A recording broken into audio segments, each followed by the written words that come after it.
이달의 말씀의 주제 혹시 기억나십니까? 희망은 닷과 같다. 무거운 쇳덩어리 닷이 내려져 있지 않으면 바람의 배는 흔들리고 떠내려갑니다. 파도에 기우뚱기우뚱하다가 뒤집어질 수도 있습니다. 하지만 닷을 내려놓으면 바람 걱정 안 해도 됩니다. 조류에 떠내려갈 걱정 안 해도 됩니다. 파도에 넘어질 걱정 안 하셔도 됩니다. 어두운 밤 걱정 없어요. 평안히 주무셔도 됩니다. 여러분, 희망은 닷과 같다. 지난주 말씀, 희망은 어디에? 도대체 희망은 어디에 있는 거죠? 지난주 말씀의 핵심, 하나님이 희망이었습니다. 하나님의 희망으로 두고 살아가는 자, 하나님께 소망을 두는 자가 복되다고 말씀하셨습니다. 오늘 말씀 제목은 두 번째 제목으로 절망 속에서 답을 찾다. 오늘 이야기는 욥이라고 하는 인물을 중심으로 말씀을 전하려고 합니다. 인생에 욥과 같은 힘들고 어려운 시련과 고난을 겪은 사람이 과연 얼마나 될까요? 그래서 욥도 절망하였습니다. 하지만 그 절망 가운데 욥은 답을 찾아냅니다. 그 이야기를 오늘 전하려고 합니다. 첫 번째로 오늘 본문은 욥의 이야기입니다. 근데 단순한 욥의 이야기가 아니라 작은 제목을 달아보면 욥, 절망의 드라마 주인공이 되다, 이렇게 한번 적혀봐도 될 것 같습니다. 여러분은 욥하면 어떤 욥이 생각이 나십니까? 그래, 믿음 좋은 사람, 경건한 사람, 우리가 본받을 만한 사람이지. 아마 많은 분들이 그렇게 생각하실 겁니다. 그런데 오늘 욥은 이렇게 이야기합니다. 6장 26절 말씀, 너희가 남의 말을 꾸짖을 생각을 하나 실망한 자의 말은 바람에 날아가느니라. 우리는 생소하지만 이게 이 지역 사람들에게 그 당시에는 속담이었던 것 같아요. 무슨 말이냐? 실망한 사람의 말이 바람에 날아간다. 내가 아무리 이야기해도 결국에는 내 말을 귀담아 듣는 사람 없더라는 거죠. 그러니까 오늘 이 말은 욥의 탄식, 욥의 넋두리입니다. 나는 심각하게 이야기하는데, 나는 아주 중요하다고 이야기하는데 듣는 사람은 듣는 둥 마는 둥. 우리 그런 말 있잖아요. 귓등으로 듣는다. 들어오지 않고요, 그냥 넘어가 버려요. 그래서 옛날 욥이 살던 그 시대에는 실망한 사람의 말은 바람에 날아가 버린다. 머물지 않고 그냥 사라지는 거죠. 실망한 사람, 히브리어로 보니까 노아시라는 단어를 쓰고 있더라고요. 직역을 하면 절망한 사람. 그러니까 오늘 26절 욥은 이야기합니다. 나는 노아시다. 나는 실망한 사람이다. 나는 절망에 빠진 사람이다. 그런 표현이죠. 우리는 욥이라고 하면 경건한 사람, 믿음의 사람, 우리가 본받을 만한 믿음의 모델, 이렇게 우리가 쉽게 생각해 왔는데 욥의 이야기를 하나하나 살펴보니까 욥도 이렇게 흔들릴 때가 있더라는 것입니다. 나는 노아시, 실망자. 나는 지금 실망에 빠졌다. 절망하고 있어. 성경은 우리 인간을 아주 미화시키지 않습니다. 영웅을 만들기 위해서 억지로 하나님의 말씀을 각색하지 않습니다. 우리의 죄인된 우리의 모습, 연약한 모습을 그대로 드러내는 모습, 이게 욥기에도 그대로 나타나 있습니다. 여러분, 욥이 왜 절망의 드라마 주인공이 되었을까요? 한 세 가지로 먼저 말씀을 드립니다. 첫 번째는 욥의 인생에 찾아온 고난과 시련 때문에 욥이 절망의 주인공이 되었답니다. 그렇죠. 우리의 삶 가운데서 고난과 절망의 폭풍이 불어오고 파도가 들이치면 우리는 쉽게 주저앉게 되죠. 욥도 똑같습니다. 욥의 삶에도 어느 날 갑자기, 예고 없는 재앙이죠. 어느 날 갑자기 고난과 엄청난 시련의 폭풍우가 몰려왔습니다. 그러자 욥은 오늘 6장에서 고백합니다. 나는 뭐라고요? 괜찮은 사람이 아니고요. 노아시. 나는 실망자다. 나는 절망하는 사람이다. 지금 내가 지금 절망에 푹 빠졌다는 표현이죠. 욥기 1장에 보게 되면 욥의 형편이 나옵니다. 많은 가축대. 여러분, 목축업을 하는 사람에게 가축대는요, 재산입니다. 그 재산이 많이 있었답니다. 얼마나 많았느냐? 이건 내가 감당하지 못해서 이것을 돌보는 종들을 따로 주었어요. 직원들이 어마어마합니다. 그러니까 욥은 엄청난 부자였다는 것입니다.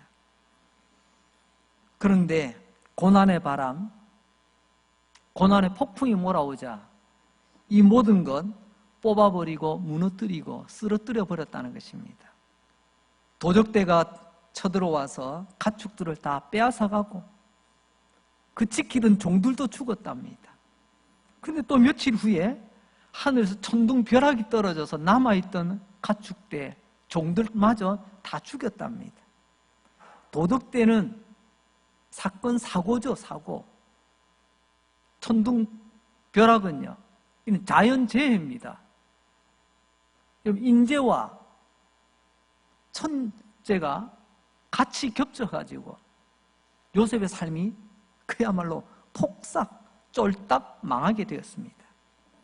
또 하나의 비극이 있습니다. 어느 날 가족들이 함께 모여서 오손도손 대화를 나누며 맛있는 식사를 하고 있는데 그만 집이 흔들리더니 집이 무너졌어요. 그 가운데 그야말로 피 같은 내 새끼들이 압사, 깔려 죽었습니다. 부모로서 어찌 그 충격을 감당할 수 있을까요? 근데 여기서 멈추지 않고 그나마 유일하게 남아있던 욥의 몸뚱이, 건강마저도 이제 무너졌습니다. 요즘 표현을 하자면 악성 피부병. 어느 정도냐? 여러분, 내 손으로 긁어도 시원치 않아서 깨어진 기왓장으로 긁어야, 아니 기왓장으로 그러면 살 다 긁히는데 그래도 그렇게 긁어야 그나마 그 가려움, 그 고통을 이겨낼 수 있기 때문에 한마디로 말하면 죽음보다 더한 고통이죠. 근데 곰곰이 생각해 보면 이런 몸이 아파서 죽음보다 더한 고통이 아니라 우리와 이들의 공통 부분이 뭐냐면요, 체면 문화가 있다는 겁니다. 그래도 내가 사람들이 이렇게 봐주는 게 있잖아요. 경건한 자입니다. 부자입니다. 많은 사람이 존경받는 사람이었어요. 근데 어느 날 갑자기 사업이 쫄딱, 집은 무너져, 내 자식들은 죽어, 내 몸은 망가져. 우리 그야말로 내 이래가 얼굴 들고 사람들 만날 수 있겠나, 밖으로 돌아다닐 수 있겠나. 어쩌면 정신적 고통이 더 컸는지도 모르겠습니다. 이런 것들을 겪으면서 욥은 조금 전 6장 26절에 말했죠. 나는 누구라고요? 노아시. 나는 절망하는 자. 나는 정말 절망에 푹 빠졌다라고 고백할 수밖에 없다는 거죠. 자, 그리고 두 번째로 욥이 절망의 주인공이 된 이유, 그것은 욥을 둘러싼 주변 사람들, 그 사람들 때문에 절망의 주인공이 되었다라고 말합니다. 욥의 주변의 사람들, 퍼뜩 생각나는 게 두 종류의 사람이 생각나는데요. 하나는 욥의 아내입니다. 전 재산 잃어버리고 사업 망하고 자식들 다 죽고 그나마 있던 집도 폭삭 주저앉아. 그때 아내가 하는 말, 아니 이게 무슨 꼴입니까? 그렇게 하나님 잘 믿는다더니, 아니 그렇게 기도 열심히 하고 그렇게 충성 봉사하더니 지금 이게 무슨 꼴입니까? 그 당신 믿는 하나님 욕하고 죽으세요. 이런 저주 같은 말을 하고 아내는 떠나버렸어요. 여러분, 다른 사람도 아니고 내가 가장 가까이에 있는, 그래서 우리는 가족으로부터의 상처가 제일 큰지도 모르겠어요. 가장 가까운 사람의 그 모멸찬 말 때문에 욥은 또 흔들리게 되고, 그래서 결국에는 절망의 주인공이 되고 마는 거죠. 두 번째 사람은 욥을 위로한답시고 찾아온 세 친구들입니다. 친구들, 여러분, 친구라는 인간 늘 좋은 것만 아닌 것 같습니다. 친구랍시고 찾아와 준 건 고마운데 그들이 하는 말을 가만히 들어보면요, 우리 그런 거 있죠. 아픈데 후벼 파는 거. 딱 지금 욥의 친구들이 지금 그런 짓을 하고 있는 거예요. 간단히 정리하면 이런 겁니다. 욥의 세 친구들은 욥의 형편을 딱 보고 나름 자기들은 논리적으로 이 상황을 분석, 판단하고 욥에게 조언을 합니다. 이것을 정리하자면 정죄 3단 논법이라고 표현해 볼 수가 있어요. 논리학에는 3단 논법이라는 게 있습니다. 상대방을 설득시키는 방법 중에 하나가 1. 뭐뭐다, 2. 뭐뭐다, 3. 결론은 이렇다. 이렇게 딱딱 똑부러지게 연결하는 논리 전개 방식이 있습니다. 3단 논법. 그 친구들이 했던 말들을 정리하면 이런 겁니다. 첫째, 하나님은 정의로우시다. 둘째, 하나님은 고통과 시련 그냥 주시지 않는다. 이것은 반드시 죄의 결과다. 세 번째, 그러니까 네가 죄를 지었기 때문에 하나님이 너에게 이런 고난과 시련을 주는 것이다. 이런 정죄의 3단 논법으로 이 친구들이 이야기를 하는 거예요. 안 그래도 몸도 마음도 힘들어 죽겠는데 친구라는 녀석들이 찾아와가지고 하는 말이, 너 하나님 알지? 하나님은 그냥 뜬금없이 하나님이 이렇게 우리에게 고난과 시련을 주시는 분 아니야. 근데 너 지금 고난받고 있지? 시련 받고 있지? 그럼 네가 문제인 거야. 아니, 욥의 입장에서 보면요, 그야말로 기가 찰 노릇입니다. 그래서 욥은 또 절망하게 됩니다. 우리가 하는 말에는요, 말에도 온도가 있다라는 말이 있더라고요. 그런 것 같습니다. 똑같은 말이지만 누군가의 말을 들으면요, 참 움츠러들고 긴장되고 힘든 내 모습이 사르르 녹는 말이 있습니다. 근데 어떤 말은요, 듣는 순간 갑자기 내 마음이 경직되고 어떤 분은 몸도 경직되고 뭐 숨도 가빠지고, 이런 말을 우리는 냉정하다고 하죠. 아주 냉혹하다고 표현합니다.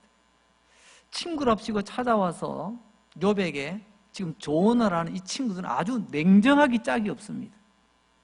그래서 욥은 고백합니다. 나는 노아시, 나는 절망하는 사람이라고. 세 번째로 욥이 절망의 주인공이 된 이유는 고난과 시련 앞에서 욥 자신의 반응과 태도 때문입니다. 이건 무슨 말이냐? 앞에서 우리는 두 가지를 살펴보았습니다. 여러분,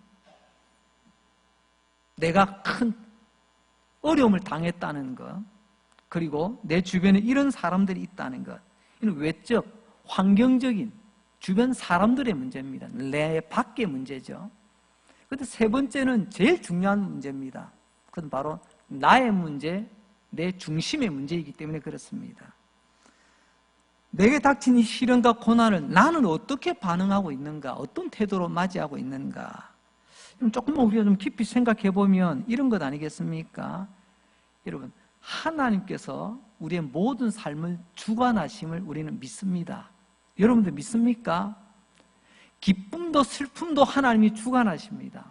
그렇다면 시련과 고난도 하나님이 주관하신다는 것을 우리는 믿는다는 것입니다. 이유는 알 수 없지만, 우리가 알 수 없는 그 시련과 고난도 결국에는 하나님의 큰 하나님의 주권 아래 있다는 것을 우리는 인정합니다. 그런데 내 인생을 주관하시는 하나님을 대하는 태도가 어긋나기 시작하면 내가 지금 겪고 있는 시련과 고난에 대한 잘못된 해석을 할 수가 있게 됩니다. 그리고 그 잘못된 해석은 결국에는 하나님을 향한 원망과 불평으로 이어질 수가 있어요. 그래서 저는 이런 표현을 합니다. 태도 불량은 결국에는 신앙 불량으로 이어지게 돼 있다. 이 그냥 태도 불량, 그 자리에서만 머무는 게 아닙니다. 내 삶의 모든 것을 주관하시는 하나님을 향한 태도로까지 이게 이어지더라는 것입니다. 욥 한번 생각해 보세요. 여러분, 새 친구들 얼마나 냉정하게 이야기했습니까? 아픈데 감싸주지는 못하면 그냥 후벼 파잖아요. 그때 우리가 알고 있던 지금까지 욥은요, 그래도 욥인데 뭐 잘 참고 견디고 인내하겠지. 그 사람 워낙 성품이 좋잖아. 정말 그럴까요? 이것은 우리의 앞서간 우리의 기대입니다. 그러나 성경은 욥의 진짜 모습을 가감없이 우리에게 보여주고 있습니다. 친구들이 이야기합니다. 네가 잘못했네. 빨리 하나님 앞에 엎드려. 네가 잘못한 거네. 하나님이 빨리 회개해. 욥은 생각했습니다. 정말 그럴까? 저 친구들이 많이 나한테 지금 위로가 되나? 참 얼마나 억울하기도 하고 또 한 번 아프기도 했습니다. 그때 욥은요, 가만히 있은 게 아닙니다. 욥도 그 친구들의 퍼붓는 그 냉정한 말에 욥도 우리 흔히 하는 말 있죠. 받아칩니다. 그냥 가만히 있는 욥이 아닙니다. 욥이 그 소리 듣고 발끈하여 욥도 내뱉습니다. 퍼붓습니다. 왜요? 욥도 인간이기 때문에 그렇습니다. 욥은 가만히 있지 않았습니다. 너무너무 억울하고 절망 가운데 있는 이 녀석들이 돕기는커녕 오히려 아픈데 소금 뿌리듯이, 그러니까 발끈해버린 거죠. 그 중심에는요, 욥은 이야기합니다. 너희들 이야기 틀렸어. 나는 항상 옳아. 나는 틀리지 않아. 나는 의로워. 나는 잘못이 없다는 거죠. 근데 내가 왜 이런 고난을 당해야 되느냐고. 나는 의로운데. 그러면서 점점 친구들의 말 때문에 나는 의로운데, 나는 잘못 살지 않았는데 왜 나에게 이런 힘들고 어려운 시련과 고난이 찾아오는가. 그럼 자꾸만 내 자신이 원망스럽고 그 점점 하나님을 향한 원망의 모습으로 바뀌어집니다. 욥기 6장 24절 말씀을 한번 봅니다. 내게 가르쳐서 나의 허물된 것을 깨닫게 하라. 이 말을 오늘 우리말로 조금 더 실감나게 바꿔보면 이런 겁니다. 내가 뭘 잘못했는데, 내가 잘못한 게 좀 이야기해보라고. 그러면 내가 잠잠하겠노라. 그럼 내가 입 닫고 있겠다고. 욥의 모습이 그려지십니까? 도대체 내가 뭘 잘못했길래 내가 이런 일들을 겪어야 되냐. 그 이유를 말해달라고. 그럼 내가 입을 닫고 있겠다고. 인간적으로 보면 옆에서 누군가 그러면 그래 맞아. 그럴 때는 욥처럼 반응해야지. 가만히 있으면 안 되지. 뭐 우리가 뭐 가마떼기인가 가만히 있게? 엉뚱한 소리 하는 사람한테 한마디 해줘야지. 내가 뭘 잘못했는데 잘못한 거 있으면 이야기해달라고. 욥처럼 우리도 버럭할 줄 알아야 된다고. 세상은 그렇게 고치하더라고요. 한편으로 그들이 볼 때는 욥이 잘하고 있다고. 그래 가만히 있으면 안 돼. 사람이 가만히 있으면 계속 사람을 우습게 보더라고. 세상은 그렇게 우리를 부추기지만, 그러나 욥이 여기서 잘못한 게 있습니다. 그것은 당장은 잘한 것 같습니다. 나는 잘못한 게 없는 것 같고, 그것은 내가 지금 큰 소리 치는 것, 틀리지 않은 것 같아요. 그러나 이런 잘못된 태도가 나중에는요, 하나님 앞에서 신앙의 태도가 불량하게 되는 것으로 이어지게 된다는 것입니다. 그게 무슨 말이냐면, 지금 욥은 어떻게 이야기를 했냐면, 내가 알고 있는 하나님에 대한 모든 지식을 다 총동원하여 퍼붓습니다. 내가 아는 하나님이 이런 하나님이야. 하나님이 이런 하나님이야. 내가 아는 하나님으로 내 자신을 변호하려고 합니다. 내가 이만큼 알고 있는데, 나 누구보다도 잘 알고 있는데, 그러면서 친구들의 그 이야기를 막 반박을 합니다. 이게 왜 위험한가? 그게요, 나름대로의 판단이라는 겁니다. 내 나름대로 볼 때는 나는 그래도 바로 살았다. 내 나름대로 볼 때는 하나님 이런 분이시다. 기준이 내 나름대로입니다. 여러분, 하나님이 내 나름대로 아는 만큼의 하나님이신가요? 내 나름 밖에 하나님은 하나님 아니신가요? 내 나름이라는 것은 쉽게 말하자면 내가 이해하는 만큼을 말합니다. 내가 이해하는 만큼만 하나님이고 내가 이해하지 못하면 하나님이 아니신 건가요?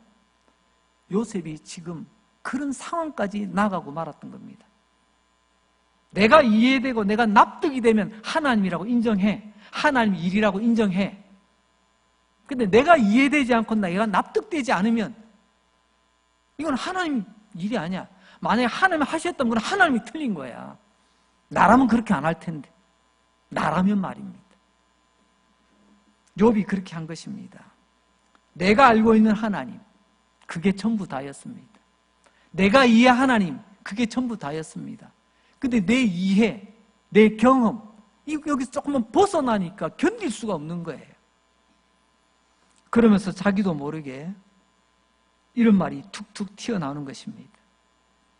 나는 경건하고 의로운데 뭔가 하나님 실수하신 것 같아. 아무리 봐도 내가 이런 시련과 고난 당할 사람이 아닌데 왜 내가 이렇게 힘들고 어려워졌지?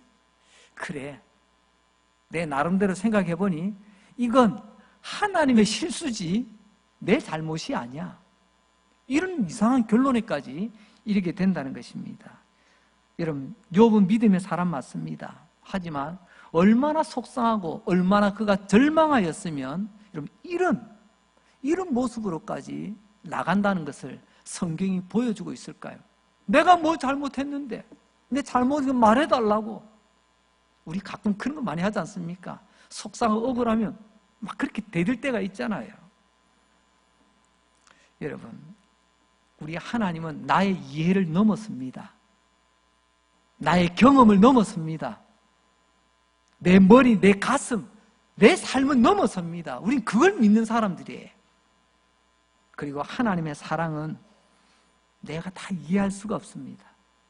또한 하나님께서 이루시는 일들은 내가 이해하지 못하는 것까지도 다 모아서 합력하여서 결국에는 하나님의 선하신 뜻을 이루어 가시더라는 거예요. 그 고백이 모든 것이 합력하여 선을 이루신다라는 고백이죠. 욥기 31장 35절 하반절 말씀입니다. 전능자가 내게 대답하시기를 바라노라. 잘 보세요. 전능자 하나님입니다. 하나님, 이제 나한테 대답해 보세요. 나한테 설명해 보세요. 도대체 이게 왜 그렇게 된 건가? 욥의 입장이라는 겁니다. 성경에 이렇게 아주 고상하게 표현되어 있지만 욥의 심정을 한번 충분히 이해하면 다시 한번 읽어보십시오. 전능자가 내게 대답하시기를 바라노라. 나를 고발한 자가 있다면 그에게 고소장을 쓰게 하라. 욥의 말투를 보시기 바랍니다. 이런 말투가 곧 말의 태도입니다. 어떤 태도를 보여주고 있죠? 하나님이 내게 합당한 대답 주기를 원한다고. 하나님 이분 없습니까? 왜 하나님은 말씀 안 하십니까? 나를 이 모양 이 꼴로 만들어 놓고 하나님 뭐하고 계세요?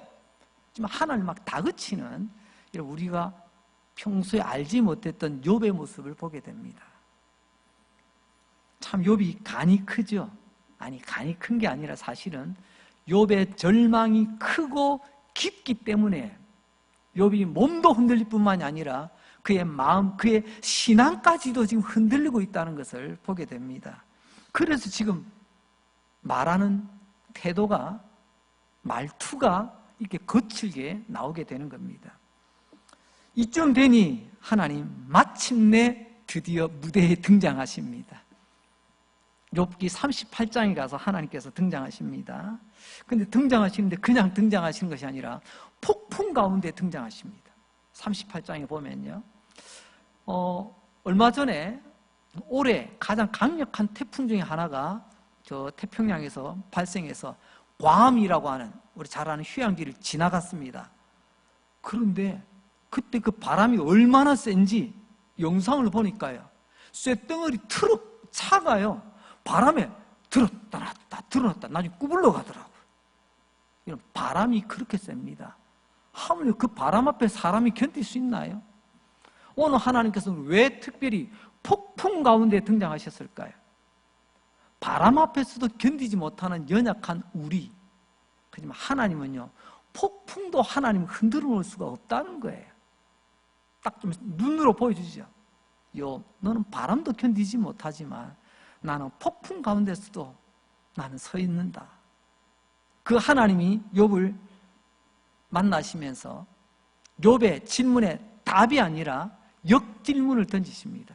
욥, 내가 너에게 질문할게. 그래서 38장부터 이렇게 쭉 보면요, 한 70가지 정도 그야말로 전쟁터에 폭탄 떨어지듯이 계속해서 하나님께서는 욥에게 질문을 퍼붓습니다. 그 질문 가운데 첫 번째 질문이 욥기 38장 3절로 4절 말씀입니다. 너는 대장부처럼 허리를 묶고 내가 내게 묻는 것을 대답할지니라. 묻는다는 거죠. 내가 땅에 기초를 놓을 때 너 어디 있었냐? 이때 하나님의 창조하실 때 아닙니까? 내가 깨달아 알았거든 말할지니라. 첫 번째 질문, 땅을 만들 때, 즉 창조할 때 너 어디 있었냐? 욥이 그때 어디 있었죠? 어디 있기는요, 있지도 않았는데, 태어나지도 않았는데. 그러면 욥이 답할 수 있나요, 없나요? 아니, 그때 있지도 않는데 뭘 대답해요? 할 말이 없는 거죠. 하나님께서는 이 70가지 지금 대체로 보게 되면 창조에 관한 이야기가 주를 이루고 있습니다. 어떻게 창조하셨는가? 그리고 왜 창조하셨는가? 욥이 그거 다 이해할 수 있나요? 하나님이 말씀하신 정도밖에 모를 거 아니에요. 어떻게 창조했는지도 몰라. 왜 창조했느냐? 하나님 말씀한 거 외에는 욥이 알 길이 없습니다. 왜 이런 말씀을 하느냐? 네가 나에 대해서 잘 안다고? 아니, 다 안다고? 너는 창조도 모르는데 어떻게 나를 안다고 할 수 있겠니? 욥은 지금까지는 자신만만했습니다. 나보다 하나님 잘 아는 사람이 있으면 나와봐. 내가 제일 잘 안다고, 제일 많이 안다고. 그래, 목이 힘주어서 이야기했는데 막상 하나님 앞에 서니까요, 나는 아무것도 아니야. 하나님 말씀하십니다. 너 하나님 다 아는 척 하지 말고, 네가 제일 잘 아는 척 하지 말고 그 입 다물라. 고난의 풀무에서 정금이 나오죠. 하나님은 고난이라는 풀무를 통해서 우리를 정금같이 다듬어 가십니다. 그런데 우리는 그 이유를 몰라요. 하나님은 정금을 원하시는데 나는 지금 힘들어. 하나님, 나는 정금이 아니라 쇳덩어리, 구리덩어리라도 괜찮으니 차라리 풀무에 안 들어가면 안 될까요? 하나님 말씀하십니다. 네가 나의 뜻을 다 알겠니? 하나님을 알지 못하면서 다 아는 척했던 욥.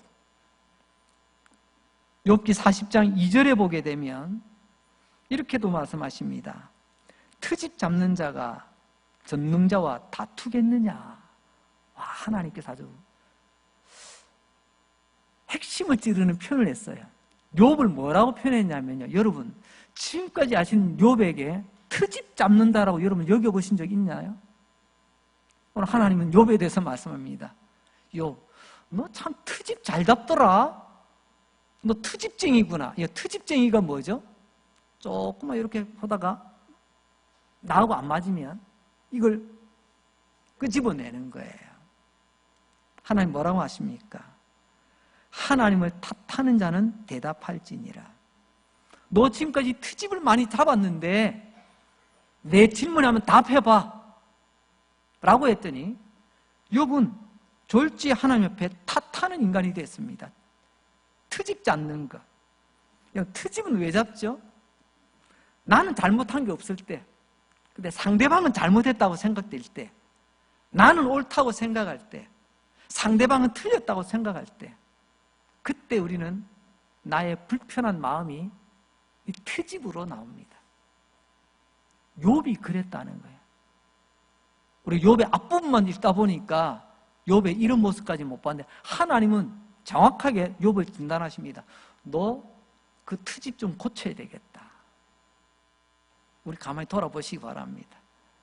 내 안에 나의 오름이 강할 때 자칫하면 우리가 이 트집쟁이가 되기 쉽습니다. 이것을 좀 신앙용어로 바꾸게 되면요, 나는 옳고 당신은 틀렸어. 그래서 상대방을 정죄하는 정죄자가 되기 쉽습니다. 죄송합니다. 내가 하나님을 다 아는 것처럼, 내가 아는 게 전부인 것처럼 그렇게 살다가 여러분 이제는 절망 가운데서 내가 이해되지 못한 힘들고 어려운 상황을 만나고 그런 사람을 만나고 그런 일을 겪게 될 때 나는 절망자다.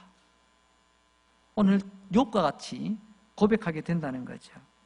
근데 참으로 감사한 것은 이런 트집쟁이 욥, 그는 믿음의 사람이었습니다. 여러분, 진짜 믿음의 특징이 뭐냐면요, 우리는 때로는 인간으로서 연약한 모습, 욥과 같이 연약한 모습도 있지만 믿음의 특징은요, 하나님의 말씀이 딱 들려올 때 촉이 딱 선다는 거예요.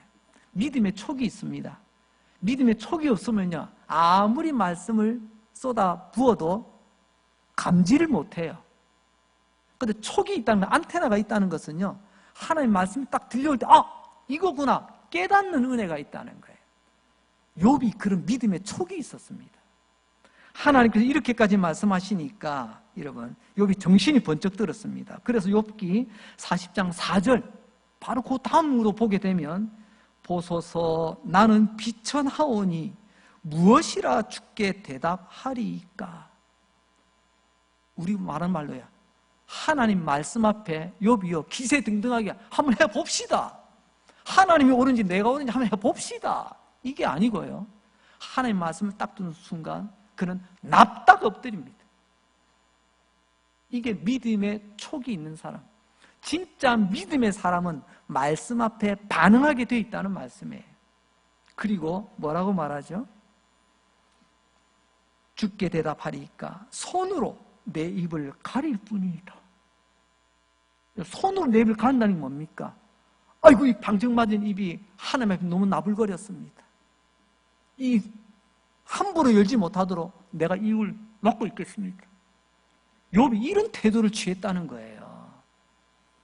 한번 보십시오. 첫째는 욥의 말이 바뀌죠. 하나님께서 말씀합니다. 나와 맞짱 뜨고 싶은 욥, 너 한번 내 질문에 대답해봐. 그리고 욥이 어떤 사람인가를 하나님께서 딱 깨닫게 해주니까 자기의 지금까지 잘난 모습이 죽어버립니다. 그리고 하나님 앞에 빳빳이 들던 고개가 숙여지고요, 그의 말 속에서 그가 얼마나 겸손해졌는가를 알게 됩니다. 우리 흔히 하는 말이 있죠. 상대방과 싸울 때는요, 말에 힘이 들어갑니다. 그런데 힘이 좀 세게 들어가면요, 말에 도끼가 있다라는 말을 해요. 말에 도끼가 있다. 그러니까 욥은요, 지금 하나님 말씀으로 말에 도끼가 쏙 빠지는 거예요. 도끼운이 다 빠지는 거예요. 나는 비천한 사람. 지금까지는요, 나만큼 아는 사람이 있으면 나와봐 이러던 사람이 나는 비천한 사람, 나는 아무것도 아닙니다. 말만 그랬을까요? 그 다음 보게 되니까 욥의 행동이 바뀌네요. 말씀을 들으면 첫째는 말투가 바뀌고요, 두 번째는 행동이 바뀝니다. 조금 전에 어떻게 행동이 바뀌었죠?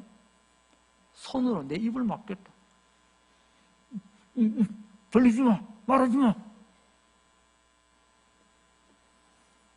여러분, 자기가 잘난 게 죽었고 손으로 입을 가려.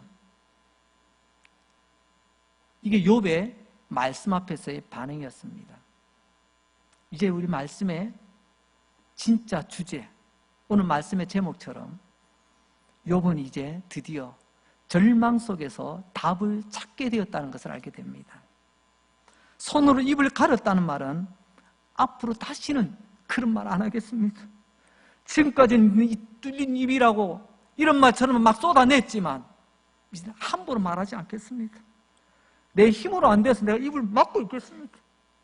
욥의 이 놀라운 말과 행동, 태도의 변화를 보시기 바랍니다. 욥이 손으로 입을 가렸다는 것은 두 가지 의미를 가지고 있는데요, 첫째는요, 내 입을 다물겠다는 것입니다. 우리 사극이나 이런 데 보면 있지 않습니까? 말 같지 않은 말들을 할 때 그 입 다물라! 하나님께서 입 다물라는 말 안 했는데 욥은 말씀 듣고 깨달았어요. 내가 알아서 내 입을 다물겠습니다. 때로는 내가 욥인 줄 압니다. 나는 의로운 사람, 경건한 사람, 나는 잘못한 게 하나도 없답니다. 그래서 나는 말할 권리가 있답니다. 나는 이렇게 말할 수 있고 저렇게 말할 수 있고 입이 너무 쉽게 열려요. 왜? 나는 옳으니까. 그러나 오늘 그 의로운 욥이 하나님 말씀 앞에 딱 서보니 아이고 나는 비천한 자입니다. 내가 너무 쉽게 입을 열었습니다.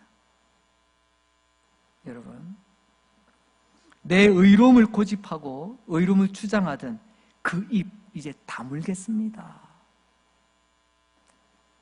두 번째로는 하나님을 잘 아는 것처럼, 다 아는 것처럼 이야기하는 그 입 다물겠습니다. 세 번째는요, 하나님의 의도와 뜻도 모르고 하나님을 비난했던 것, 그 입 다물겠습니다. 그리고 손으로 입을 가린 두 번째 의미는 이제 하나님을 신뢰하겠습니다. 왜 자꾸 입을 열어서 자꾸만 투정어린 말 하게 되었죠? 하나님의 표현대로 왜 자꾸만 트집을 잡았죠?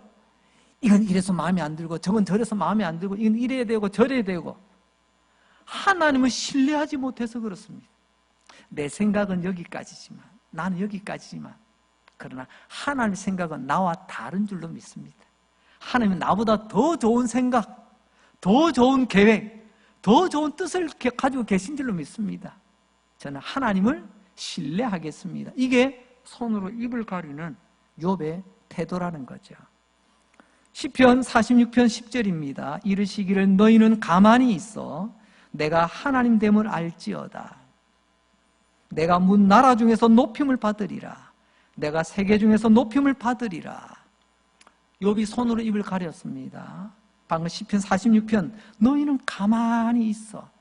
때로 우리가 가만히 있는 게 하나님의 하나님 되심을 드러나게 하는 겁니다.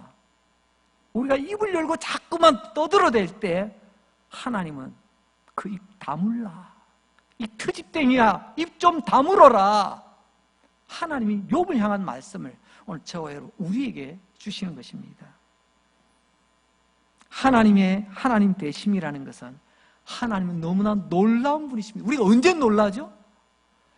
내가 아는 것을 넘어설 때, 내가 경험했던 것을 넘어설 때, 내 한계를 넘어설 때 사람은 깜짝 놀라는 거예요. 내가 아는 대로, 경험한 대로 그 정도 나도 알고 있지 뭐 아무런 감흥이 없습니다. 하나님의 말씀을 대할 때마다 놀라움이 있습니까? 어떤 놀라움이죠? 하나님 이런 분이셨군요. 내가 미처 몰랐습니다. 나는 하나님 다 아는 줄 알았는데 하나님 이런 분이셨군요. 이게 말씀을 대하는 태도예요. 이제 말씀을 정리합니다. 결과 어떻게 됐죠? 절망하던 인간 욥이 새로운 희망을 가지게 됐습니다. 언제요? 하나님을 만나고, 언제요? 하나님의 말씀을 들을 때. 나는 작은 실바람에도 흔들려 넘어질 수밖에 없는데 폭풍 가운데 나타나신 하나님, 그리고 그분의 말씀 앞에 내가 어떤 사람인지를 깨닫게 됩니다. 말씀의 거울 앞에서 말입니다. 그리고 말씀 앞에서 내가 겸손해집니다. 그리고 내 입을 닫습니다. 아니, 함부로 입 몰려도 내 입을 그걸 닫아요. 이게 위대한 진짜 욥의 모습입니다. 여러분, 욥기의 마지막을 보세요. 우리 하나님께서 회복과 축복의 선물을 주시지 않습니까? 욥이 절망 속에서 답을 찾지 못했다면 회복도 없고 축복도 없어요. 곱절이나 되는 축복이지 않습니까? 욥이 어떻게 해요? 하나님 말씀 앞에 엎드렸어요. 말씀 앞에 엎드려 회개하는 자에게는 회복의 기회가 주어지는 겁니다. 말씀 듣고 엎드려 회개하면 하나님이 이전과는 비교할 수 없는 곱절 그 이상의 우리의 생각하는 것이나 구하는 것에 넘치도록 능히 하시는 하나님의 축복으로 함께 하시는 줄 믿습니다. 여러분, 앞에 있는 욥만 기억하지 마시고 욥의 진짜 모습을 말씀으로 드러내 주잖아요. 어쩌면 그 욥이 납니다. 그 욥이 우리잖아요. 우리는 하나님 앞에 투덜쟁이였어요. 나는 잘못이 없는 줄 알았어요. 나는 항상 옳은 줄 알았어요. 그래서 나는 이렇게 말해도 되는 줄 알았어요. 그러나 욥은 이야기합니다. 나 이제 입 닫겠습니다. 함부로 입 열도 내 손으로 쥐어잡고 있겠습니다. 욥처럼 알 수 없는 시련과 고난 속에서도 정답을 찾아가는 저와 여러분 되셔서 욥이 찾았던 그 정답이 저와 여러분의 정답이 되고, 그래서 욥의 마무리가 멋지잖아요.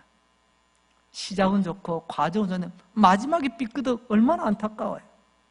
마지막까지 멋지게 달려가시는 저와 여러분 되시기를 주님의 이름으로 축복합니다. 기도합니다. 하나님 아버지 감사합니다.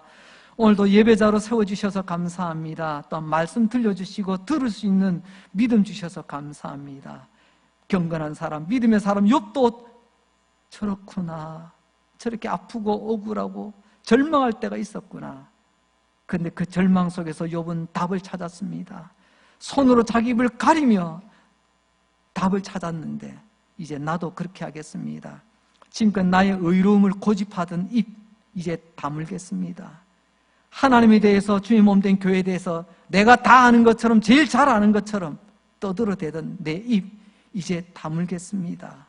그 입 다물고 살아계신 하나님을 신뢰하며 욥처럼 하나님 은혜 가운데 회복될 것 회복되고, 하나님께서 채워주시는 것을 하나님께 감사드리고 이웃과 함께 나누는 복된 삶을 살아가게 하여 주시옵소서.